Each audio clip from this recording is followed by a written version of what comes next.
Très heureux de vous retrouver sur notre plateau de TPT+, pour votre bulletin d'information dont voici l'ossature.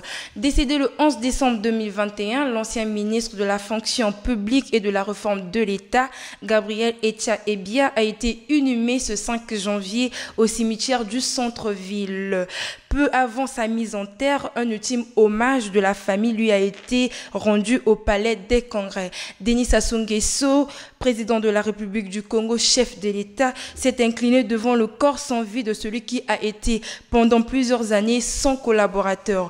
Le premier ministre, chef du gouvernement Anatole Koliné Makosso, est allé souhaiter le mardi 4 janvier 2022 les vœux de nouvel an, de prompte guérison et de bonheur aux malades Ursia Burgel Ponjou, à tête d'une tumeur faciale embryonnaire ayant affecté l'œil droit, au service carcinologie et radiothérapie au centre hospitalier et universitaire de Brazzaville.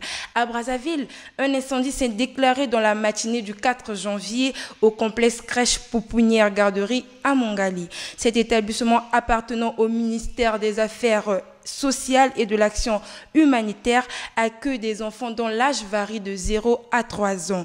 Aucune perte en vies humaines n'a été signalée, mais d'importants dégâts matériels ont été enregistrés. Ce qui est déplorable, c'est que l'origine de l'incendie n'a pas été formellement établie.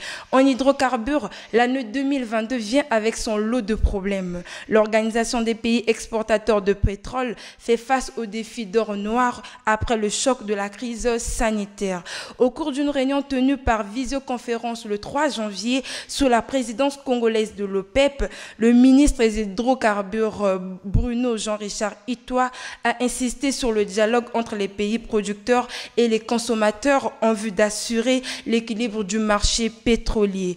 En justice, la loi numéro 5/2009 du 22 septembre 2009 sur la corruption, la concussion, la fraude et les infractions assimilées appliquée depuis plus d'une décennie sera actualisée pour l'adapter aux normes juridiques nouvelles en élargissant les champs des personnes justiciables aux fonctionnaires de l'État responsables des partis politiques.